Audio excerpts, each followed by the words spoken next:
Hi, my name is Steven Svoboda, and it's a pleasure to be presenting here for the International Conference on Men's Issues. Hats off to Mike Buchanan and his loyal crew. Very impressive lot. Great things they've done over the years. Such a shot in the arm for those of us who want genuine gender equity, which presumably includes all of us here today. So, my talk is called All Animals Are Equal, but Some Are More Equal Than Others. Petitioning the U.S. Supreme Court to overturn the military draft as sex discrimination against men and women. And we'll get into meanings of various parts of the title later.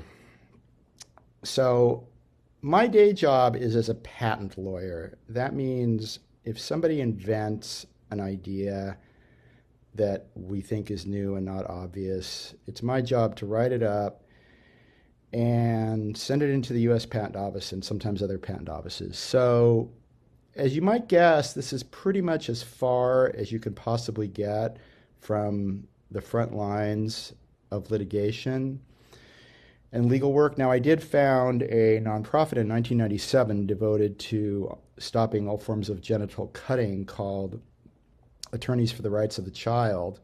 Mike's been a great comrade in that battle, and as has Harry Crouch of NCFM. And so because of that organization, I have been involved in two litigation cases, I litigated two cases with partners, enough to decide that I never wanted to do it again.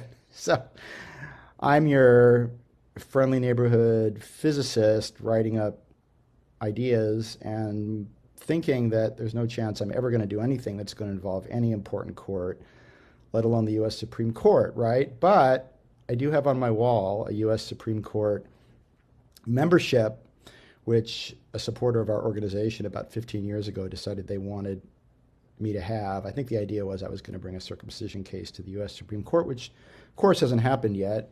But in any event, the Supreme Court became more immediate in my life, and I was fortunate enough to be able to work on a case that we brought to the Supreme Court on a very important issue with the National Coalition for Men, NCFM, of which Harry Crouch is president, and I'm the public relations director, have been for over 2 decades now. So how did that happen? Well, we had a very prominent, very successful, totally amazing, honestly, civil rights lawyer named Mark Angelucci, who was a very close friend of mine, closest friend of mine who's ever passed, actually. He was at my wedding. And a little over a year, well, there was a lawyer, this sort of rogue lawyer on the East Coast who wanted to be involved with Mark in this same case we're talking about, a lawsuit against the Supreme Court about the military draft in the U.S. And Mark, quite rightly, because I knew this guy too, and he was a total nutcase, didn't want to get involved with him. Well, he got mad, took a train out, if you can believe this, from New Jersey to California, which is something on the order of 3,000 miles, 5,000 kilometers, went to Mark's house, posed as a delivery person in a uniform, had a package. His roommate said, "Oh, I'll take it." The delivery person said, "No, I need to deliver it to Mark." Mark walked out and he shot him dead. Then he went back to New Jersey, and as you may have heard, also trying to kill a judge in this same case, killed the judge's son, unfortunately. So we then had the issue, in addition to grieving and picking up the pieces in many ways from Mark's absence, a hole that no one can ever fill. We had the practical issue of figuring out what are we doing with the Supreme Court case, because Mark, of all people, would have wanted us to continue and persist with it. So there were a couple of different law firms, organizations that were willing to consider taking this case on it with us as the plaintiffs. But we ended up working with the American Civil Liberties Union of all people. They were our lawyers, the ACLU Civil Rights, Women's Rights Project. Now, if you get to know the ACLU, which I didn't really until this case, despite the fact I was a member a few decades ago, in my 20s, if you get to know the ACLU, you find out there's actually a lot of different organizations. They have quite a complicated structure. So ACLU Women's Rights Project is the exact entity that Ruth Bader Ginsburg worked with before she went to the Supreme Court. And in fact, she made her name bringing cases on behalf of women, sort of saying, well, these laws that are intended to create gender equity need to work both ways, and so they need to work on behalf of women's equality. Well, yes, and they also need to work on behalf of men's equality, which is why we were concerned about one of the last remaining vestiges, explicit, totally explicit vestiges of sex discrimination, the military draft. We're only asking for a declaration that the draft was illegal. We weren't asking for any money. And so the question people sometimes would ask us right off the bat is, well, do you want the draft to be made to include women, or do you want the draft to end? And we didn't take a position on that. We thought it was better strategically not to. We wanted the sexes to be treated equally, and that's all we were asking for. So give a little background, and especially for our non-US based listeners, the United States Constitution guarantees all residents equal protection of its laws. The 14th Amendment to the U.S. Constitution does this for state and local governments, and the 5th Amendment guarantees equal protection from the federal government. Equal protection is essentially a direction that all people be treated alike. The concept being that discrimination by itself is harmful, causes serious injuries to people. So to give a little background on the draft, and probably not even a lot of Americans are aware of all the details of this. I have a personal involvement, as I'll explain, so I am. But since 1948, Congress has authorized the president to require every male person residing in the United States to celebrate their 18th birthday by registering for the draft. To register, a man must provide his name, date of birth, social security number, and street address. Thereafter, he has a continuing obligation to notify the Selective Service within 10 days, which is a really short timeline, if anything changes, including a change of address, and he must continue to do so until he's 26 years of age. Men who fail to register face just an astounding range of penalties: criminal prosecution, denial of federal student loans, denial of civil service jobs, denial of job training assistance, disenfranchisement as voters, disqualification from citizenship, and a host of other penalties. If convicted, they can be fined up to $250,000 and can be imprisoned for 5 years. Moreover, many states will not renew a driver's license for failing to register with the SSS, Selective Service System. More than 30 states refuse state financial aid, state employment, or both, and 8 states bar men from enrolling in public colleges and universities. And guess what? There's another penalty to register for the elective service, for not registering for the Selective Service. Oh, right. If you register for the Selective Service, you can be drafted. The potential to be involuntarily called to serve, which is what the draft is intended to make possible, to leave one's home and family and risk one's life, whether in combat or any other military role in a foreign theater, is obviously a heavy obligation, and it is one that, under current law, only men must carry.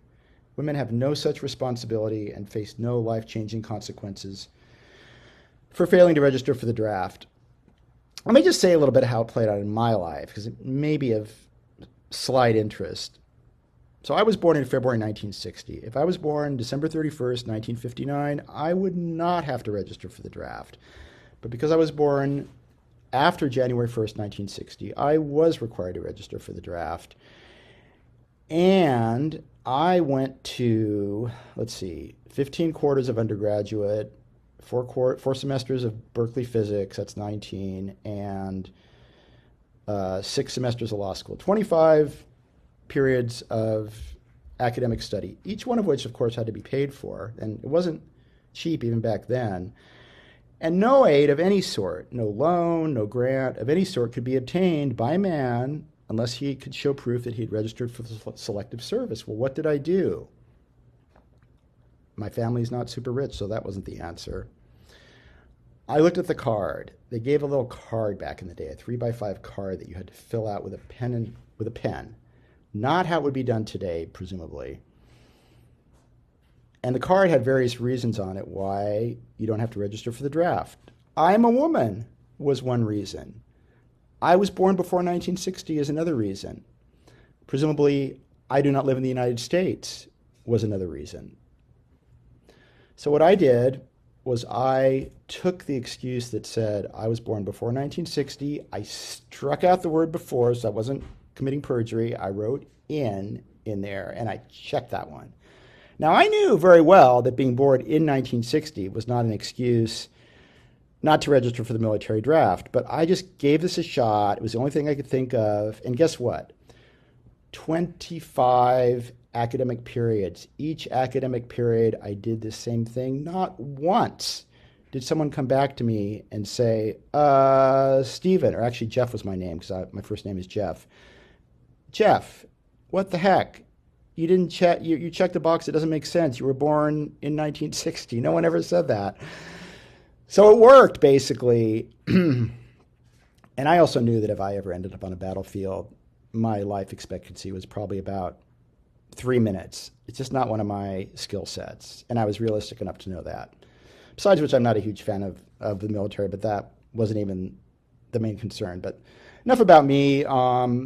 But the larger point really is that the draft affects all males in a way that no females are affected. Now, maybe certainly some females are spouses of males, sisters of males, mothers of males, so it affects them indirectly. But no females are affected directly by definition because that's how the law is written. And I actually had a roommate when I was at UCLA lining out that card every quarter and getting away with it. I had a roommate who, unlike me, was a public draft resistor. So he basically had press conferences, went to the government, said, "Hi, government, my name is Mark Lurilla." That was his name, Mark Lurilla, L-I-U-R-I-L-A. I still remember. It's been 40 years. "Hi, my name is Mark Lurilla. I don't believe in the draft. I'm not registering for the draft. Here's where I live if you're interested in arresting me. And I feel really good about my decision. Thank you very much." Well, he did get arrested. He spent a couple years in prison. So that's what happened. But people like me who were not public about it usually weren't actually put in prison, although we certainly could have been. We were certainly theoretically violating that law. All right. So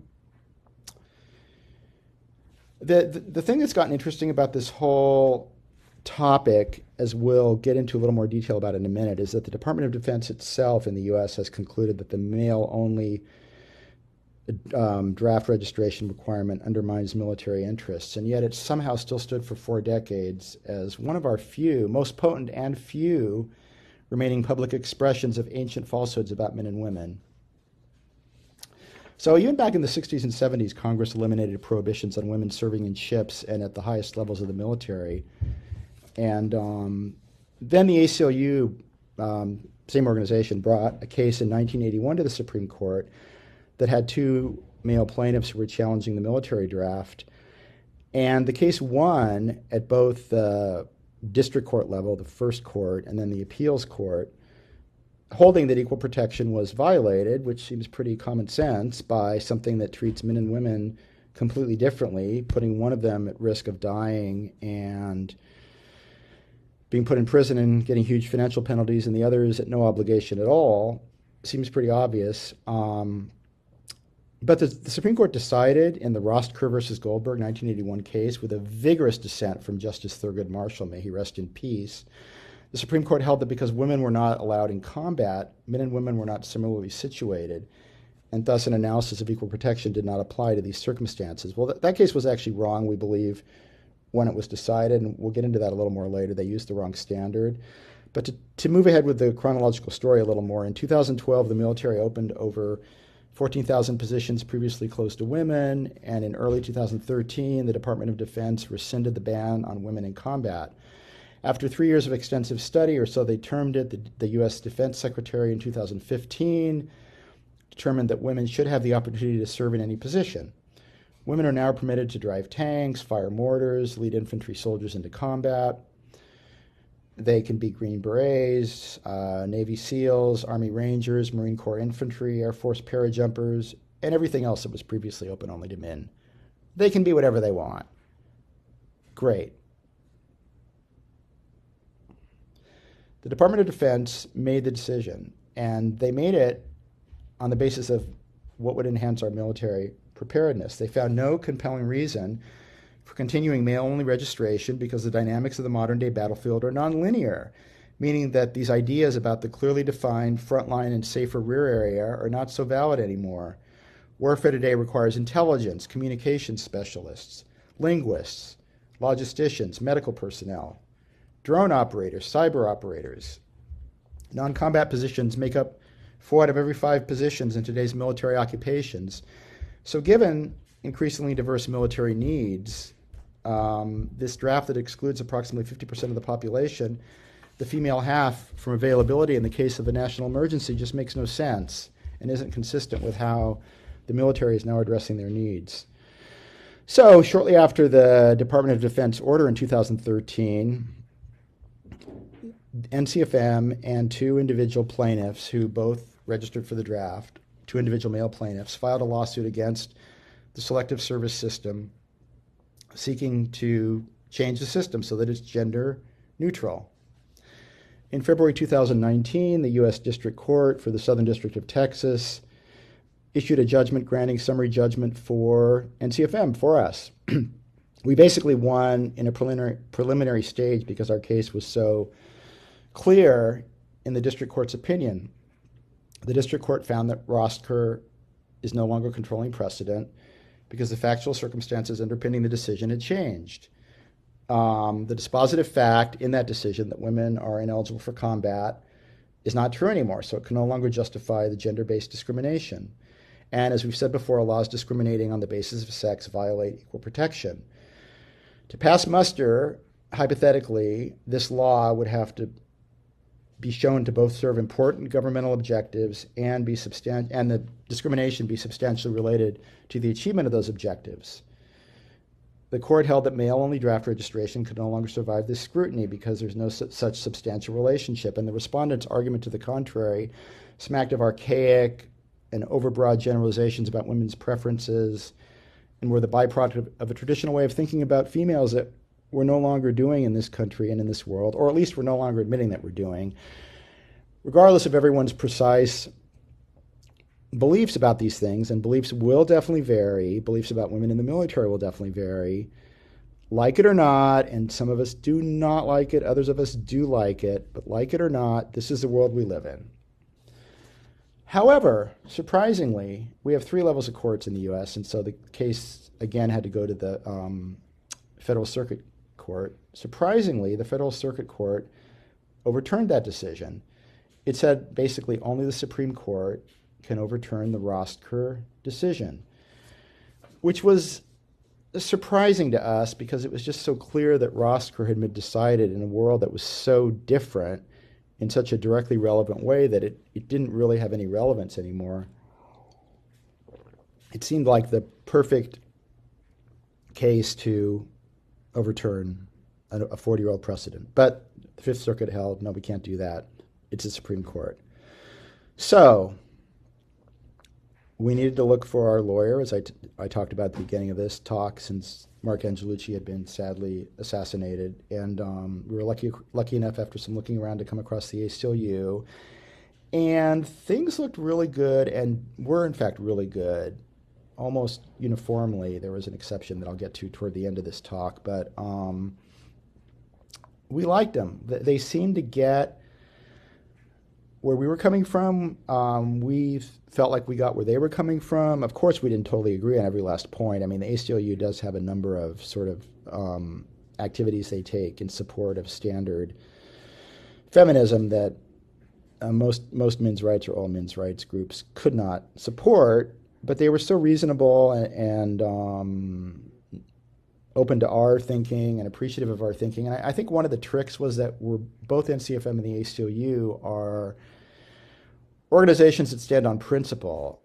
They're different principles, but they're still both principles. I mean, NCFM is interested in making sure that no gender-based discrimination happens. We don't get involved in gay, lesbian issues. We don't get involved in any issue that doesn't directly relate to differential treatment of men and women. And so we've kept a narrow focus, which many of us really appreciate, including President Harry Crouch, Mark Angelucci, and I also do. It's just such a great group to work with, and I feel so privileged. So our task was to meet with ACLU in detail. We had several lengthy video meetings, a number of phone calls, and of course many emails, just countless emails. And we agreed to approve each other's press releases, and hopes were basically running pretty high, I have to say. We felt like our position was solid, and the nice thing about it too was that we weren't running upstream against developments in society. We were running consistently with developments in society, in the sense that women, as I've said, are getting more and more into more and more different endeavors, both in the military and without. There's more acceptance of that.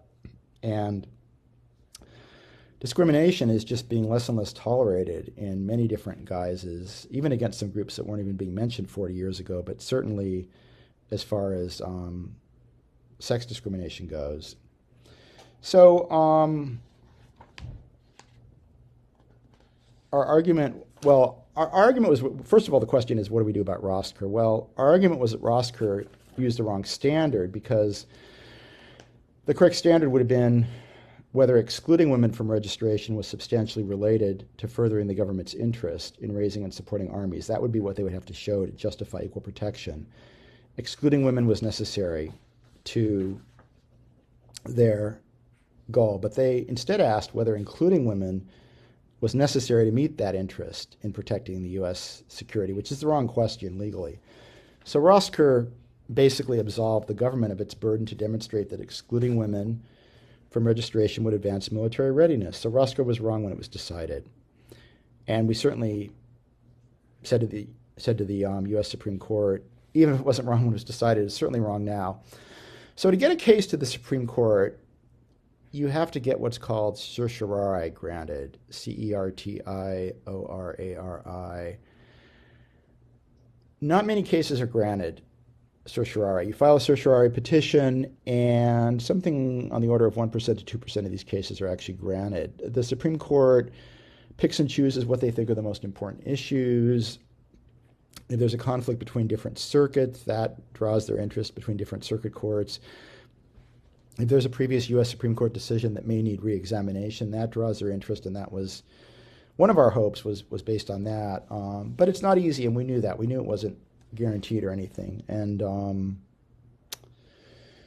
so in any event, the three of us, I should say that the three of us was Harry Crouch, president of NCFM, who's just done an awesome job so many ways, many years with NCFM, and my hat is off to him. And the other member of our team besides myself was Al Rava, who has brought many UNRRA Act cases in California. Now, the UNRRA Act is a law forbidding discrimination in public establishments, basically stores and the like. And of course, all these ladies' nights and such things are the sort of things that Al has been very involved in suing over, and he's very familiar with men's issues. So the three of us made a real crack team and a tight team that worked closely with the ACLU. We bounced quite a number of drafts back and forth. And one of the things we were doing was preparing amicus briefs. So amicus is Latin for friend. Amicus curiae, meaning friend of the court. So when you file a certiorari petition, you're not obliged to, but it makes your case stronger if you can find some good amici, which is the plural of amicus, friends of the court, to write briefs in your support. And a friend of the court is an entity, could be a person, could be an organization, could be both, that is not involved in the litigation. It's somebody who has some interest in the litigation. So if you had a case about racial discrimination and you were in the U.S., you might involve the NAACP, for example, the National Association for the Advancement of Colored People.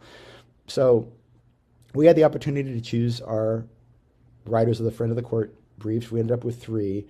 The first one was written by a consortium of military officers, including the nation's first black female four-star general.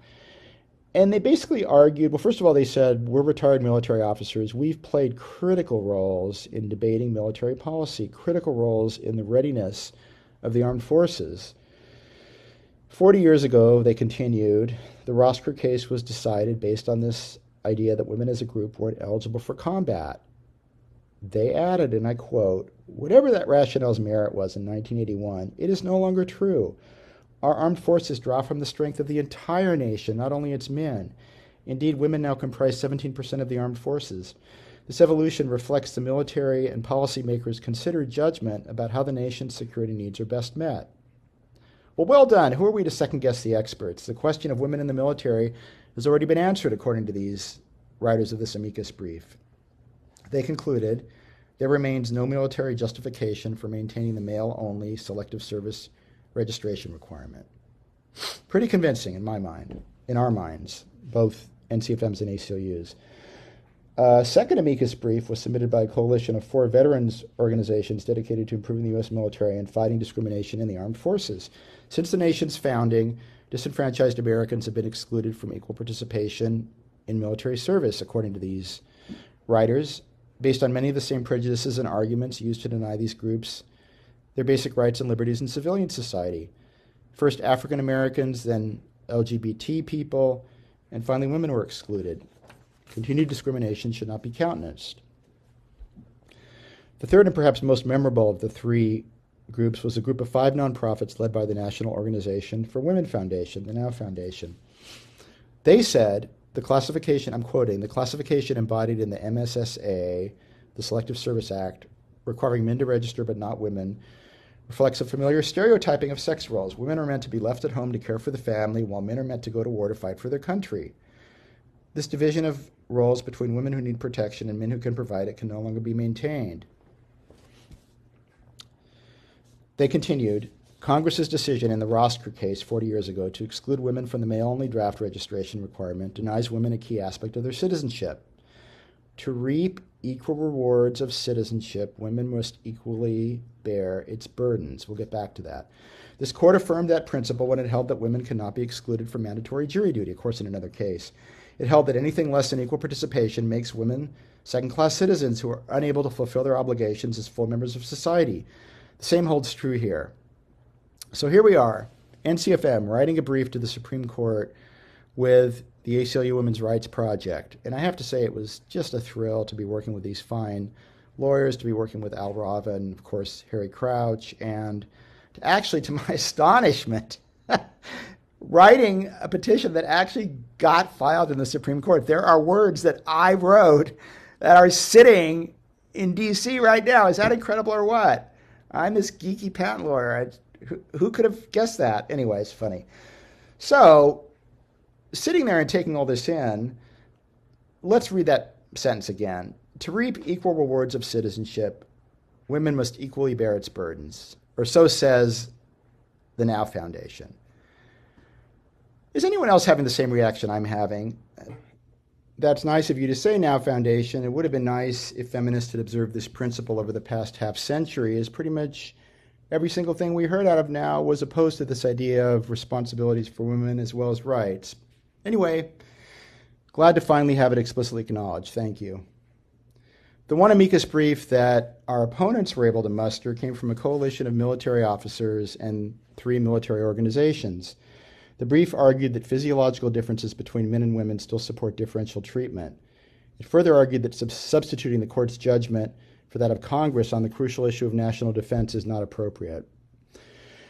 And they argued for more time, but there's been arguments that the draft is being studied and more time is needed forever, basically. So those arguments don't really pass muster. And there's a funny side to this thing about arguing that physiological differences between men and women still justify differential treatment, because the military itself seems to disagree. So it's not a winning argument. So we felt pretty positive as we awaited the decision. On April 15th, 2021, which is tax day in the U.S., without making any attempt to justify the male-only draft registration system, the Biden administration asked the Supreme Court not to grant certiorari. So we argued in our petition, men-only registration is indefensible as a matter of law because it is rooted in impermissible assumptions about men and women. Restricting the registration requirement to men discriminates against both men and women, promotes invidious stereotypes that undermine women's place as equals in society and inflict real harms. These harms are actually felt by American servicewomen, we argued. These harms are also felt by men, including petitioners, who are forced to comply with a discriminatory law or face imprisonment and real, genuine threats to our lives. There's a government ad that provides a case in point. It's only 30 seconds long, but they pack a lot of stereotypes into that 30 seconds. It urges young men to register for the draft, yet we see a mother drying dishes in the kitchen, of course, because men don't know how to dry dishes, everybody knows that, nagging her son, who has just turned 18, to just do it now before you forget. Her son, skinny and squeaky, pulls out his phone, registers, and magically is transformed into this buff, deep-talking adult. Whoa! Johnny, the mother exclaims, while his little sister looks on in amazement. You're a man! So this is what it takes to be a man, is the message. Put your body at risk, put your life at risk. There you have it. Roscoe was wrong. Our argument continued when it was decided. The court ultimately decided one form of sex discrimination by reference to another, rather than examining whether the combat ban was itself discriminatory. So, are we going to get rid, finally, after 40 years, of one of the last few explicit forms of sex discrimination in federal law in the U.S., or not? In upholding the men-only registration requirement, Roscoe relied heavily on women's ineligibility for combat, which we know is very old news. These ideas about men are supposed to go out and protect the country and women are supposed to stay home and keep themselves sheltered where they're safe. They used to have a lot of appeal, and I know they still do for a lot of us, a lot of people in the U.S. and elsewhere. But you can't say them in 2021. You certainly can't use them to create policy that's going to survive the scrutiny of the feminist-influenced organizations and feminist organizations that have so much power these days. So basically it doesn't fly. And in this case, it worked in our benefit as well. And one nice lesson from this is if we want to craft good arguments that are going to be compelling for male equality, it's good if we can refer to the female side of things, which is exactly what the ACLU did in our case. They referred to how the male-only draft harms women by excluding them from certain hallmarks of citizenship, by giving the impression to servicewomen that they aren't as qualified, and it hurts men, obviously, by sending them off to die potentially, taking away college aid, unless you scribble on some card, take away jobs, take away so many things. I mean, the right to vote, citizenship in some cases. So the interesting context of this case, too, is that since this court first recognized that equal protection protects against sex discrimination, which is quite some time ago, it has granted certiorari, in other words, it has allowed Supreme Court review in dozens of cases involving sex-based classifications, and almost always these get invalidated, including cases affecting the military. At the heart of these decisions is the recognition that when persons are excluded from equal participation in our democratic processes solely because of race, or in this case, gender, the promise of equality dims. Limiting the registration requirement to men reinforces these archaic stereotypes which end up with women not on a pedestal but in a cage. Men get their own form of stereotype at the same time. So, memo to myself, memo to others working in these issues, to keep in mind, it always plays great when you can craft things in ways that protect both men and women. This was what Ruth Bader Ginsburg did many years ago. Unfortunately, she passed away before our case was heard because we figured she was likely to be one of our biggest advocates. There was an unfortunate event that happened later in the process. The ACLU and NCFM were both lining up press releases in case we won the petition to take the case to the Supreme Court and in case we lost. And the ACLU threw into their proposed releases some very odd quotes about LGBTQ issues that had nothing to do with the case. The case was about sex discrimination. Andre Segura, the legal director for the ACLU in Texas, wrote in a draft of their release, "The road to full equality for men, women, and the LGBTQ community remains long, but we cannot allow continuation of one of the last remaining vestiges of gender discrimination in federal law." So the road to full equality for men, women, and the LGBTQ community remains long. Well, what is the LGBTQ community doing in this sentence? There is nothing about gender discrimination in this case. Nothing. I guess the ACLU wanted to bring the issue in. They want the LGBTQ communities to know that the ACLU is supporting them, but it's such a non sequitur. And to make it even worse, when the release came out, men were taken out. So we're talking about the road to equality for women in the LGBTQ community in a case that, let us not forget, is about stopping male draft registration, male-only draft registration that leads to men being jailed, fined, robbed of citizenship, robbed of the right to vote, losing funding for college, and, by the way, having to go off and fight in wars. And as we've already acknowledged, some women have been adjudged by the military to be totally competent to do that, and rightly so. So the mind boggles. We tried to clean things up with the ACLU, and, we had a great relationship with them throughout the whole case. And so this was just a pity to finish on this note. And while the drafting was going on before the final certiorari decision, the certiorari decision came out on June 7th, and then the press release abruptly got issued with this non sequitur LGBTQ reference that we had explicitly not agreed to okay. And remember, we had agreed to okay each other's press releases prior to release. So that was unfortunate. In any event, the case was decided against us. Supreme Court will not be deciding about the constitutionality of the military male-only draft anytime soon. And there's so many ironies. Justice Kavanaugh was one of the main ones who supported denying certiorari, and he apparently wanted to re-ingratiate himself with feminists and with the majority on the court, or the people on the court that are more liberal-leaning. And in July 2021, the month after the decision, the Senate Armed Services Committee approved language in its annual defense policy to require women to register for the draft. So that was interesting. And then the final note is leaving men out of that statement by Andre Segura. The road to full equality for men, women, and the LGBTQ community remains long. There, I don't believe, is a more marginalized group or group attacked more and more openly and more brazenly in today's ultra-identity politics than heterosexual men, and especially those of a certain lighter skin color. We can't even talk about how we are marginalized. That's how marginalized we are.